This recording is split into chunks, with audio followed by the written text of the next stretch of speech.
Do you want to create some time lapses on a budget? Stay tuned, we'll show you how.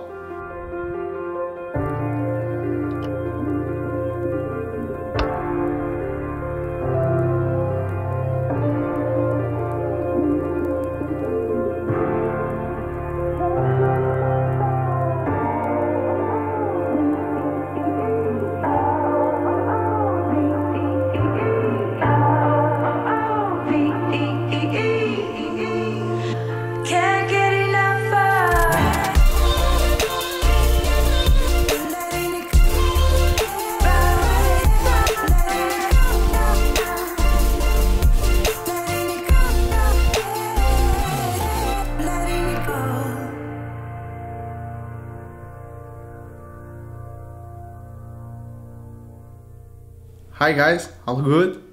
Well, after our last video where we introduce ourselves and some of our work, if you haven't seen it, you can check it out here.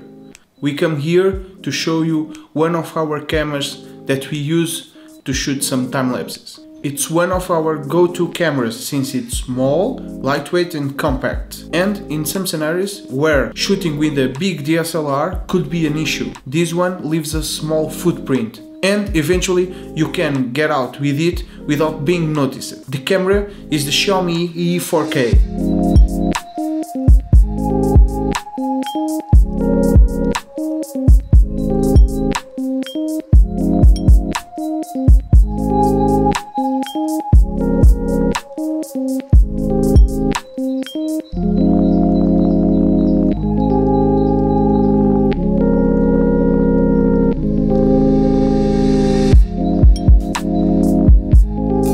Well, this and much more info of this camera you can get online, just search it. However, what we want to show you is some tests that we did and some comparisons to help you decide if this could be your go-to camera to enter the time-lapse world. If you want to use the camera as a standalone option, just put it on a tripod, turn it on and select time-lapse photo mode.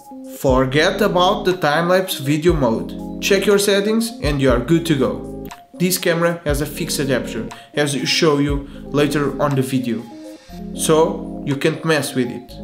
However, you can adjust the shutter, interval and ISO. The ISO, as all of us know, is better to keep it low, between 100 to 200 max, so we can get a pretty clean image in the end. The interval is somewhat chained to the shutter. If you set the interval, let's say, to 2 seconds, you can only get 1 second exposure. However, if you change the interval to 1 second, you only get half a second exposure. If you decide to start shooting as it comes out of the box, this won't be a proper issue. In daylight, you won't be able to reach this kind of exposures unless you use an ND filter. An ND filter or neutral density filter will prevent some light to reach the sensor, and therefore this is a need to up the exposure duration. This will give you completely different results, but we are talking about this later on the video.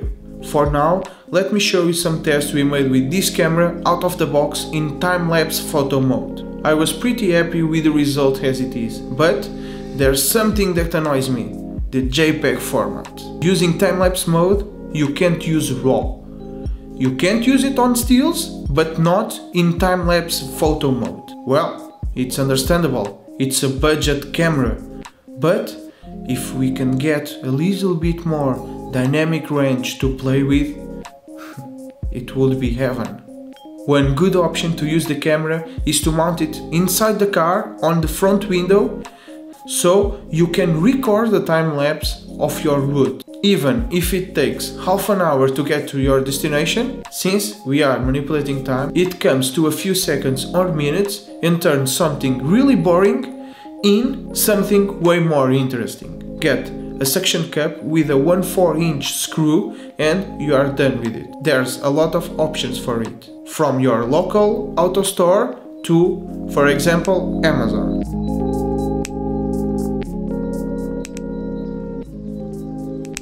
That said, if you want to step up your game a little bit, why not search for an enclosure for the camera? In the first place, it will protect it, and secondly, it gives the possibility to attach filters. We went with this option and bought from Amazon a Rhodesy case that had 40.5mm filter thread. Also from Amazon we bought a Gobe 2 Peak NT1000 filter. It attaches perfectly on the case thread, and then you are ready to get those 1 second or half second exposures in the middle of the day. So with all of this gear we decided to make some tests. The first test was to see if we could get the whole image on the frame without getting any part of the filter or the case on it. And without the lens correction activated, we got this. We left it at the original resolution, 4000 by 3000 pixels, so you see the corners, and yeah, you can see something picking on the frame corners. Then, on the same spot, we activated the lens correction in camera, and as you can see in its original aspect ratio, there's nothing on the frame corners anymore. Well, this is one of the first downsides on using this rig.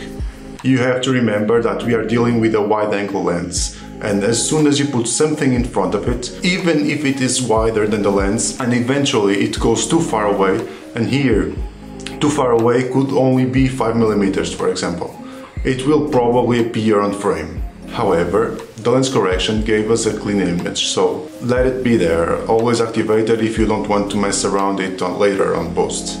Another aspect to deal with, and that should concern anyone using ND filter, is the possibility of occurring some vignetting and some color casts. We made a test where we didn't change anything color related, and in the exact same spots we shot some time lapses where you can see an obvious difference. Without the filter, it all seems perfectly fine. It's really jittery because of the high shutter in order to get a proper exposure, but the image is okay. With the filter on, well, things changed a little bit. The positive side is the motion blur on the people, and that's good. The negative aspect is the really blue cast and the large smooth vignetting on the frame.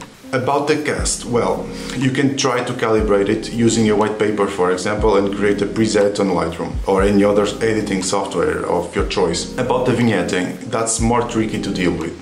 Remember that we are talking about specific items that we bought with our money and tested them. The ND filter that we are showing you gave us these results, but this is not equal for any other brand. You'll get different results from filter to filter.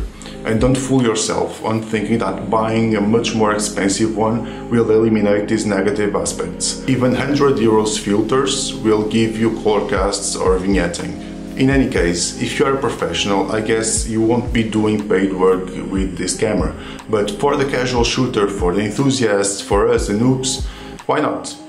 You can get away with pretty decent results. All the positive aspects on this camera keeps it on an almost permanent place on my everyday bag. I only carry my DSLRs if I'm planning to shoot something, but if I'm on an interesting site, on some place I wasn't expecting to be when I left home, I can count with this little camera to get me some nice time lapses. This is not a substitute for the DSLR, but is a good complement, and for an amateur, the first time-lapse shooter, this is, in our opinion, a really good choice. Well, hope you guys like this video.